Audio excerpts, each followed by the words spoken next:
जी नमस्कार, good evening दोस्तों। Welcome to my YouTube channel Kunal speaks. आज हम एक बहुत इम्पोर्टेंट टॉपिक के ऊपर वीडियो बनाने जा रहे हैं, जो पूरी वर्ल्ड मीडिया को कैप्चर करके बैठा हुआ है।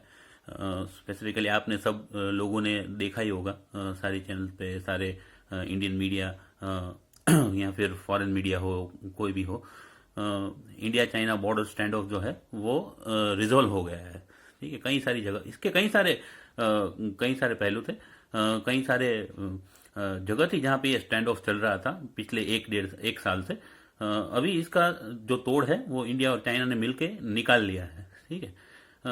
मैं चाहता था कि जब ये घटना हुई 2-3 दिन पहले, तभी इसके ऊपर वीडियो बनाऊं।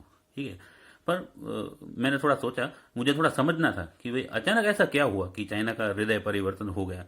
बहुत सारी रिसर्च करने के बाद और बहुत सारी चीज़ें पढ़ने के बाद, देखने के बाद, मैंने थोड़ा अपने हिसाब से इसका वो अध्ययन निकाला है कि अचानक ऐसा क्यों हो गया। ठीक है। इंडिया तो कई कई टाइम से चाइना को बोल रहा था कि भाई ये मामला ख़त्म करो। चाइना था जो मान नहीं रहा था, पर अचानक ऐसा क्या हो गया कि चाइना मान गया। ठीक है, तो ये वीडियो एंड तक ज़रूर देखना। एंड में मैं आपको बताऊंगा कि भाई अचानक ऐसा क्यों किया है चाइना, क्यों ऐसा करने करने के ऊपर मजबूर हो गया। ठीक है। तो पहले हम लोग ये समझेंगे कि ये ट्रेंड ऑफ एक्चुअली था कहाँ पे, और रिजोल्व कैसे हुआ है, कौन से पॉइंट्स पे हम दोनों नेशंस एग्री हुए हैं। ठीक है। तो सबसे पहले हम लोग जो ये लेक है जहाँ पे एग्रीमेंट हुआ है, जिसके ऊपर ये एग्रीमेंट हुआ है, उसके बारे में बात करेंगे। ठीक है। ये जो लेक है पेंगोंग सो लेक, जो इंडिया चाइना बॉर्डर पे है, उसके ऊपर ये एग्रीमेंट हुआ है। ठीक है। पेंगोंग सो लेक आप सब लोगों को मालूम ही होगा, बहुत प्रचलित प्लेस है, बहुत इंपॉर्टेंट प्लेस है और बहुत ब्यूटीफुल भी है। अगर आपने नहीं देखा तो अपना थ्री इडियट का जो थ्री इडियट मूवी जो है, उसका एंडिंग सीन आप लोग देख लेना, जहाँ पे आमिर खान और साइलेंसर सब लोग मिलते हैं, वो पेंगोंग सो लेक है। ठीक है। अभी इसके दो बैंक के ऊपर एग्रीमेंट हुआ है, दो तट जो है, जो लेक का तट है उसके ऊपर एग्रीमेंट हुआ है। नॉर्थ और साउथ बैंक जो है उसके ऊपर एग्रीमेंट हुआ है। ठीक है। साउथ बैंक जो है, वहाँ पे कई सारे फिंगर्स मौजूद हैं। बहुत सारे चैनल्स आपने देखे होंगे जो मैप उठा उठा के आपको दिखा रहे हैं कि ये फिंगर्स हैं, गूगल मैप से दिखा रहे हैं। पर हम आज बिना मैप के ही समझ लेंगे सिंपल भाषा में कि एक्चुअली ये पेंगोंग सो लेक के ऊपर एग्रीमेंट क्या हुआ है और कहाँ पे हुआ है। ठीक है। तो साउथ बैंक की हम लोग बात कर रहे थे। साउथ बैंक जो है वो कई सारे फिंगर्स में डिवाइडेड है। ठीक है। स्पेसिफिकली इसके 8 फिंगर्स के ऊपर बात हो रही है। फिंगर 3 तक जो है वो इंडिया का कब्जा है, और फिंगर 8 के बाद चाइना का कब्जा आता है। ठीक है। 8 और 4 के बीच अप्रैल 2020 तक, ठीक है, अप्रैल 2020 तक जो स्टेटस को था, तत्कालीन परिस्थिति थी, वहां पे 8 के बाद चाइना का कब्जा शुरू होता है। 8 और 4 के बीच में बफर जोन है, नो मैंस लैंड है, मतलब वहां पे कोई भी देश अपना दावा नहीं कर रहा है। पर चाइना ने किया था क्या कि अप्रैल के बाद वो क्या हुआ, फिंगर 4 तक आ गया था और बोल रहा था कि ये हमारी जमीन है। ठीक है। इंडिया ने इसको बहुत क्लियरली बता दिया था, ये नो मैंस लैंड है, कि कोई भी देश की जमीन नहीं है। इसलिए इसके ऊपर विवाद हो गया था। ठीक है। तो फिंगर 3 के बाद इंडिया की आखिरी पोस्ट आती है, धन सिंह थापा करके। ठीक है। ये याद रखना, कोई भी एग्जाम पॉइंट ऑफ व्यू के ऊपर ये बहुत इंपॉर्टेंट वर्ड है। और एंड में हम लोग ये भी बात करेंगे कि ये पोस्ट को धन सिंह थापा पोस्ट क्यों बोलते हैं। ठीक है। और फिंगर 8 के बाद में शिरजाब जो चाइना करके है, चाइना की जो पोस्ट है उसको शिरजाब पोस्ट बोलते हैं। ठीक है। तो अभी इसके ऊपर एग्रीमेंट हुआ है। चाइना जो है वो फिंगर 8 के पूर्व की दिशा में, ईस्टर्न पार्ट में, जो उनकी शिरजाब पोस्ट है, परमानेंट पोस्ट, वहां पे चला जाएगा। और अपने जो ये अप्रैल 2020 के बाद में इन्होंने जो जो भी टेम्पररी स्ट्रक्चर खड़े किए थे वो सब डिस्ट्रॉय कर देना है अकॉर्डिंग टू दिस एग्रीमेंट। और इंडिया जो है वो फिंगर 3 के पीछे धन सिंह थापा पोस्ट है, वहां पे चला जाएगा। ठीक है। ये एग्रीमेंट है साउथ बैंक का।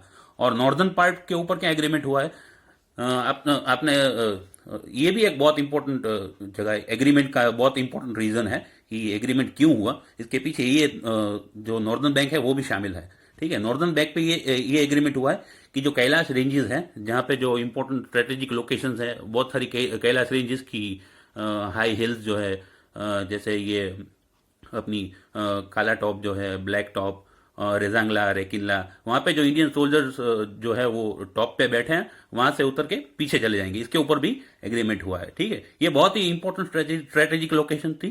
ठीक है, क्या क्योंकि वहां से चाइना का जो मोल्डो पार्ट था वो भी विजिबल था वहां से।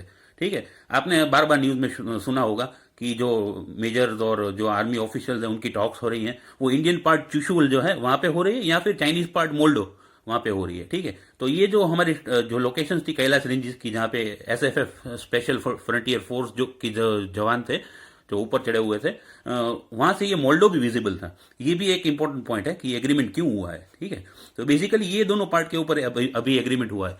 और इम्पोर्टेंट पॉइंट ये है कि जो ईस्टर्न पार्ट है, ठीक है, ईस्टर्न पार्ट जहाँ पे जो हॉट स्प्रिंग्स, गोगरा और देपसांग करके जो एरिया है, उसके ऊपर अभी तक कोई एग्रीमेंट नहीं हुआ है। इस एग्रीमेंट में ये मेंशन्ड है कि जब ये वेरीफाइड सिंक्रोनाइज और ऑर्गेनाइज वे में तीनों जो दोनों आर्मी है, ठीक है, वो पीछे चली जाएंगी, उसके बाद में 48 घंटे के बाद आर्मी ऑफिशियल्स बैठ के बात करेंगे ये दिपसांग और गोगरा और हॉट स्प्रिंग के बारे में। ठीक है, तो ये एग्रीमेंट है। ठीक है, इसको सिंक्रोनाइज, ऑर्गेनाइज और वेरीफाइड मैनर में करना है, जो भी अपनी जो आर्मी को बैक करना है। ठीक है, इसका मतलब क्या होता है कि भाई हम लोग पहले पीछे पीछे जाएंगे, अपने जो टैंक्स है सब कुछ लेके जाएंगे, फिर वेरीफाई करेंगे दोनों लोग कि सच में ये इम्प्लीमेंट हो रहा है कि नहीं, और उसके बाद में हम लोग आगे बात करेंगे इसके ऊपर। ठीक है, तो ये बेसिकली एग्रीमेंट है।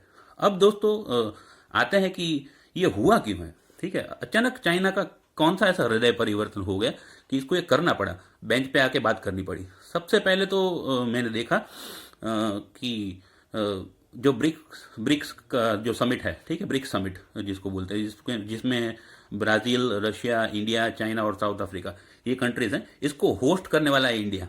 ठीक है, और ये समिट अभी वर्चुअली नहीं होगी। ठीक है, सब फेस टू फेस, सारे जो ये सारे जो कंट्रीज हैं, इनके हेड जो हैं वो फेस टू फेस मिलेंगे। और इसको होस्ट कौन करेगा? इंडिया। ठीक है, और इसमें बहुत सारे इंडियन सपोर्टिंग नेशंस भी हैं, जैसे कि ब्राजील हो गया, साउथ अफ्रीका हो गया। ठीक है, क्योंकि इनको अभी हम लोगों ने वैक्सीन दी थी, कोविड के टाइम पे भी बहुत मदद की थी ये सारे लोगों की, इसलिए ये जो नेशंस हैं अभी इंडिया के पाले में माने जाएंगे। ठीक है, उसके पाले में एक ही नेशन है जो रशिया है। ठीक है, वो भी एंटी इंडिया नहीं है। ठीक है, वो भी इंडिया का सपोर्टर है, बहुत लॉन्ग टाइम तक इंडिया का सपोर्टर रहा है। ठीक है, तो बेसिकली ये जो समिट है वो इंडिया में आने वाला है। ठीक है, तो चाइना में कोई भी चीज अचानक नहीं होती, ये लोग बहुत सोच समझ के कोई भी फैसला करते हैं। ठीक है, तो इन्होंने देखा कि भाई इंडिया इसका होस्टिंग नेशन है, ब्राजील, ये ब्रिक का। ठीक है, वहां पे वर्चुअली जो समिट होने वाली है, उस देश के साथ अगर जो हमारा झगड़ा है वो और बढ़ेगा, तो ये बहुत खराब इंप्रेशन जाएगा इंडियन पब्लिक में। वैसे भी चाइना, एंटी चाइना सेंटीमेंट जो बढ़ते जा रहे हैं। ठीक है, और ये ब्रिक्स एक बहुत बड़ा फोरम है, G7 G20 के बाद में बहुत बड़ा एक फाउंडेशन है जिसपे ये सब देश खड़े होते हैं, और इसको होस्ट इंडिया करेगा। और उसके जो सिटीजन है उसमें ऑलरेडी एंटी चाइना सेंटिमेंट्स हैं, तो ये अच्छा नहीं लगेगा शी जिनपिंग के पॉइंट ऑफ व्यू से, उनके चाइनीज थिंकिंग के पॉइंट ऑफ व्यू से, कि वहाँ उस देश के साथ हमारा झगड़ा चल रहा है ऑलरेडी। ठीक है, तो ये अच्छा नहीं लगेगा। और दूसरा बड़ा रीजन था कि चाइना में आपने देखा होगा कि अभी ये कोविड के बाद वहां पे विंटर ओलंपिक्स होस्ट होने वाला है। बीजिंग जो है वो विंटर ओलंपिक्स होस्ट करने वाला है। ठीक है, और मैंने बहुत दिन से न्यूज में पढ़ रहा था कि बहुत सारे देश जो हैं वो इस विंटर ओलंपिक को बॉयकॉट करने की बात कर रहे थे, क्योंकि कोविड-19 की वजह से बहुत सारे नेशन चाइना के ऊपर ऑलरेडी गुस्सा थे। ठीक है, तो ये विंटर ओलंपिक्स बहुत सारे देश, यूके तो स्पेसिफिकली उनकी जो वहाँ की जो रूलिंग पार्टी है, वो लोग तो ऑन प्लेटफॉर्म बोल चुके हैं कि भाई ये ओलंपिक को बॉयकॉट करो। चाइना को एक एक मॉरल पाठ पड़ा उनको कि हम लोग भी आपको बॉयकॉट कर सकते, आप हमें परेशान कर सकते हो तो हम भी आपको परेशान कर सकते हैं। ठीक है, तो चाइना ने इसके ऊपर धमकी भी दे रखी थी पूरे वर्ल्ड को कि भाई हम आपके ऊपर सैंक्शंस लगा देंगे, अगर आप विंटर ओलंपिक के ऊपर कोई भी बात करते हो, उसको बॉयकॉट करने की बात करते हो, तो हम आपके ऊपर सैंक्शंस लगा देंगे। और अगर ये सक्सेसफुली होस्ट हो भी जाता है, ठीक है, तो बीजिंग चाइना एक पहला कंट्री बन जाएगा जो समर और विंटर दोनों ओलंपिक को होस्ट कर चुका है सक्सेसफुली, विदाउट कोई कंट्रोवर्सी होस्ट कर चुका है। ठीक है, तो इसको भी कंट्रोल करने के लिए चाइना को अपनी एक सॉफ्ट इंप्रेशन पैदा करनी थी। ठीक है, क्योंकि उन लोगों को मालूम है कि भाई डोनाल्ड ट्रंप जो है वो out of out of politics चले गए हैं अभी, आउट ऑफ पावर चले गए हैं अभी, तो उनका भी कोई प्रेशर नहीं रहेगा। और जो बाइडेन काफ़ी हद तक प्रो चाइना है, बहुत सॉफ्ट है वो चाइना की तरफ से, ठीक है। तो अभी वैसा प्रेशर भी नहीं रहेगा, ठीक है। तो ये भी एक रीज़न था कि अपनी एक सॉफ्ट पावर बढ़ाओ, अपनी इमेज जो कोविड की वजह से, चाइना की जो इमेज है कोविड की वजह से खराब हुई है, उसको भी वापस डेवलप करो। तो उसके लिए ज़रूरी था कि ये स्टैंड ऑफ जो है, आपने आजू बाजू में जितने झगड़े खड़े कर रखे हैं इंडिया के साथ, स्पेसिफिकली इंडिया जैसे बड़े नेशन के साथ स्पेसिफिकली, जिसकी वर्ल्ड वाइड इंप्रेशन बहुत अच्छी है, उसको रिजॉल्व करना चाहिए, ठीक है। उनके थिंक टैंक ने ये सोचा होगा, ठीक है। तो ये भी एक बहुत बड़ा रीज़न था कि ये इश्यू जो है इसको रिजॉल्व करो। देखिए, मैंने आपको पहले भी बताया था कि ये लोग कोई भी चीज़ अचानक नहीं करते हैं, सारी चीज़ सोच समझ के करते हैं। उनके थिंक टैंक्स बाकायदा सोचते हैं कि भाई इसको ख़त्म करना चाहिए, हमारी इंप्रेशन कैसे आगे हो, ठीक है, हमारा ट्रेड कैसे आगे बढ़े। और इंडिया ने भी बहुत सारे पार्ट पढ़ाए थे, बहुत सारे एप्लीकेशन बैन किए थे, उनके कॉन्ट्रैक्ट सब जो कैंसिल कर दिए थे। और चाइना को इकोनॉमिकली बहुत बड़ी मार लगी थी इसकी वजह से, ठीक है। तो ये भी सोचा होगा उन लोगों ने कि भाई इकोनॉमिकल भी मार लग रही है, और इससे हासिल क्या हो रहा है ये स्टैंड ऑफ से चाइना को? कुछ नहीं, उनको पैसे डालने पड़ रहे हैं। और उनकी आर्मी भी इतनी प्रोफेशनल नहीं है, उन्होंने खाली एक वॉर लड़ी थी चाइना में वियतनाम के साथ, वो भी वो हार गए थे, ठीक है। और इनकी आर्मी इतनी प्रोफेशनल नहीं है इंडियन आर्मी की। इंडियन आर्मी के पास बहुत बड़ा एक्सपीरियंस है, बहुत सारी जंगें इन लोगों ने लड़ रखी है। 1971 ले लो, 1962 ले लो, और 1998 ले लो। बहुत सारी जंग हमारे जवानों के पास एक एक्सपीरियंस है वॉर का, जो चाइना के पास नहीं है, ठीक है। और हिली एरिया, ठीक है, हिली एरिया में इंडियन आर्मी को बहुत पुराना एक्सपीरियंस है। आप लोग देख ही रहे होंगे, सियाचिन में भी हमारे जवान आसानी से रह लेते हैं, आसानी से तो नहीं, पर सर्वाइव कर जाते हैं और रक्षा भी कर लेते हैं, और अपनी ड्यूटी भी बहुत अच्छी तरह से वो लोग कर लेते हैं, ठीक है। इतना एक्सपीरियंस चाइनीज आर्मी के पास नहीं है जितना इंडिया के पास है, ठीक है। इंडियन आर्मी ये लाइट कैमरा एक्शन वाली आर्मी नहीं है, जो चाइनीज आर्मी के वीडियोस आपने देखे होंगे कि वो लोग लाइट कैमरा एक्शन बोल के वीडियो खींच के दुनिया को डराने की, इंडिया को डराने की कोशिश करते हैं। इंडियन आर्मी ऐसी नहीं है, प्रोफेशनल ट्रेन्ड आर्मी है, प्रोटोकॉल्स है हमारे आर्मी में। उनको ट्रेनिंग दी जाती है कि भाई ऐसे हिली एरियाज में, ऐसे डिफिकल्ट कंडीशन में आप लोग कैसे एग्जिस्ट कर पाएंगे, ठीक है। चाइना को ऐसा कुछ नहीं है, ठीक है। और हम लोग बात कर रहे थे तो बेसिकली मैंने और हम लोग बात कर रहे थे धन सिंह थापा की। ये पोस्ट का नाम कैसे हम लोग याद रखें, ठीक है, और इस पोस्ट का नाम क्यों धन सिंह थापा पड़ा है? बेसिकली ये जो धन सिंह थापा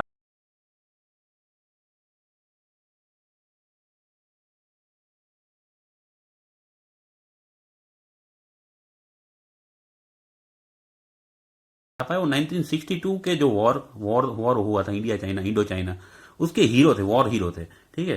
अभी ये कैसे हीरो बने वो हम लोग बात करते हैं। एक्चुअली 1962 में इंडियन आर्मी, जो ये पैंगोंग सो साउथ बैंक है, वहाँ पे इनको भेजा गया फिंगर 8 के एरिया में कि भाई आप वहाँ पे जाके अब इंडिया की पोस्ट बनाओ, ठीक है। तो इनको यहाँ पे भेजा गया खाली 28 जवान के साथ में, ठीक है। अभी इंडिया के पास इतने साजो सामान नहीं था कि पोस्ट बनाए, कैसे बनाए, बहुत सारे ड्रिलर चाहिए होते हैं, खोदना पड़ता है पोस्ट बनाने के लिए, ठीक है। पर इंडिया के पास ऐसा कुछ नहीं था। फिर भी ये धन सिंह थापा जो है वो हारे नहीं, इन्होंने अपने जवान को बोला हाथ से खोदो और अब पोस्ट बनाओ, ठीक है। अपने हाथ से डिगिंग करो और पोस्ट बनाओ। और इन्होंने जो गेहूं चावल की बोरियां थी, वहां पे जो सामान था, उसकी हेल्प से एक बड़ी पोस्ट बना दी, ठीक है। और चाइना का जो सामने जो फ्रंट था वो 600 जवानों से लैस था, जबकि इंडिया के पास खाली 28 जवान और धन सिंह थापा थे, ठीक है। इन्होंने हैंड टू हैंड कॉम्बैट किया था चाइनीज जवानों के साथ में, और बहुत सारे चाइनीज जवानों की कैजुअलिटीज कर दी थी, ठीक है। अपनी कुकरी के साथ लड़े थे ये, और एंड में ये युद्धबंदी बना लिए गए थे, ठीक है। चाइना ने इनको कैप्चर कर लिया था, ठीक है। और इंडिया को मालूम नहीं था कि ये युद्धबंदी है, क्योंकि वो टाइम पे इतनी मीडिया नहीं थी, कुछ नहीं था। 1962 की बात कर रहा हूं मैं, ठीक है। तो इन्होंने इनको शहीद घोषित कर दिया था, और मरणोपरांत इनको परमवीर चक्र डिक्लेयर किया था, ठीक है। क्योंकि इंडिया को जो इन्फॉर्मेशन थी उसके मुताबिक ये शहीद हो चुके थे। पर जब ये सीज फायर हुआ इंडो चाइना का, तब ये लौट के आए, तब सबको पता चला कि ये जिंदा है और युद्धबंदी थे, ठीक है। तो इनकी ये इन्फॉर्मेशन के कारण ये बहुत इंपॉर्टेंट बन जाते हैं। और इंडिया की आखिरी पोस्ट है जो धन सिंह थापा पोस्ट है फिंगर 3 के बाद में, इसलिए इसके ऊपर इनका ये पोस्ट का नाम पड़ा है, ठीक है। इसलिए बहुत इंपॉर्टेंट वॉर हीरो है मेजर धन सिंह थापा, इसको याद रखिएगा। क्योंकि ये कोई भी एग्ज़ाम में पूछा जा सकता है। ठीक है, तो thank you for watching my YouTube channel. Hopes आपको बहुत कुछ पता लगा होगा इसके बारे में। Thank you, thanks once again.